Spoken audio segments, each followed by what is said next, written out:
Do you get it? Do you get it now? The video I'm about to show you, this lady lost her life for saying what she's about to say. But I've already said all this, and it's crazy how these videos come across my screen. Welcome back to WHDT World News. I'm Gary Franchi, and joining me now is whistleblower from the World Bank, Karen Hudes, bringing the conclusion of yesterday's interview. Karen, welcome back. Thanks for having me, Gary. Karen, when we concluded yesterday's interview, we were discussing, or you had brought up the new Constitution that was instated in the United States. So, is the Constitution that we know today in effect, or is there a different Constitution you claim? Unfortunately, we are being snookered by the Congress because every 2 years they reintroduce a state of martial law.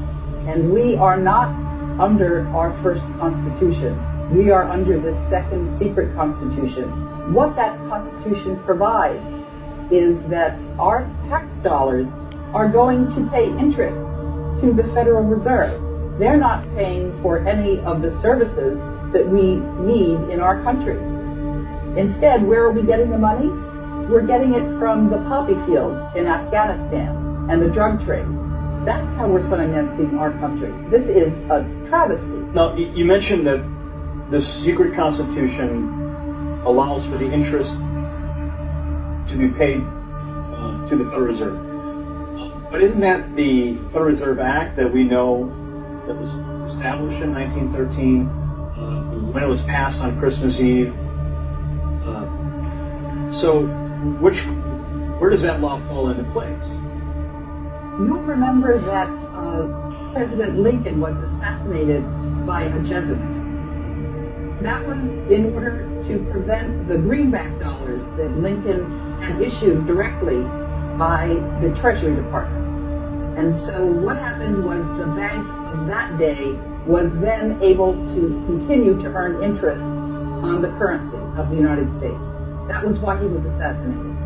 And the reason why we had that second Constitution enacted in 1871 is that is when the Revolutionary War debts fell due. As a matter of fact, one day I opened my mail and somebody mailed me the financing statement for those debts that, together with the unpaid interest on the debts, had accrued to the trillions of dollars. Now, the concept of a secret Constitution, some people might cry foul then. I don't believe a word you're saying because I've never heard of such a thing. How can those claims be substantiated? Two ways. The first is that I will show you the minutes of the meeting of the Patriots who met and looked at the State House records in Carolina when that secret Constitution was enacted. And I can show you the financing statements for the Revolutionary War debt. That was the reason we got that second secret Constitution. So is that second secret Constitution, who is it in favor of? Is it in favor of the people or the corporate United States? It's in favor of the banks. It's certainly not in favor of the people. What happens when you have a child is your child is given a Social Security number. They estimate how many taxes your child is going to pay over his or her lifetime. And they take that birth certificate and they issue it on the capital markets and they earn money on it. Okay, so what you're saying is that the birth certificate itself creates a monetary value on the books with the Federal Reserve? I'm saying something much worse, actually. What I'm saying is that when every citizen goes into the court system, they are not seen there as themselves a U.S. citizen. They're seen as the person who had their birth certificate pledged. You're there as a debtor. You're not there as a citizen. So, because of the national debt, are you saying that Americans they're just born into debt and there's nothing that they can really do about it? They're debtors in the system. We have been converted from human beings that are citizens of the Republic of the United States into chattel. Chattel, that is a legal term for something which is property. We are now considered to be property of the Federal Reserve. We're not considered to be human beings and citizens of the United States. That's a very strong statement. How do we reverse that? If that is in fact the true statement, how do we reverse that? The first thing we do is we recognize it. We understand it.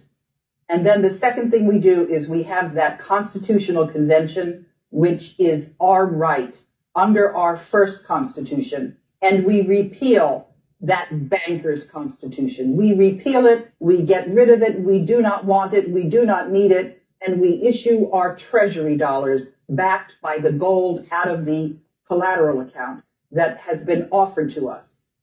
Some people are very concerned about an Article 5 convention wherein you may have powers, money powers, that could inject themselves into that convention process where the Constitution is rewritten. A lot of people are very concerned that some of the very basic rights that are instilled and enshrined in the Bill of Rights would then be evaporated. Maybe the freedom of the press would be changed to only specific sanctioned outlets can speak freely, or even the Second Amendment would have to be rewritten to only allow certain people to carry firearms to protect others. So there's a lot of people who do have valid concerns with an Article 5 convention. Do you share those concerns? I say that that is a very good proof to me of just how corrupted our media is. Because if we had a true media that was representing the interests of the citizens, they would know that that is not a concern whatsoever. Because what happens out of that convention is simply recommendations, which have to be voted up or down by 3/4 of the state legislatures. Do you think the money powers would have enough lobbying capacity to lobby for those 3/4 of the states? I mean, if you think back to when the 16th Amendment was passed, even though it was passed illegally and it wasn't properly ratified by 3/4 of the states, it still became an amendment, and we now are under an income tax system. So if you think about 3/4 of the states ratifying an Article 5 convention, do you believe that the money powers could have influence in that process? I would simply ask your viewers to take a good look at whether we have a second secret constitution, how we got that constitution, and whether we in the United States have the wherewithal to throw off those shackles. And if we don't, we deserve them. So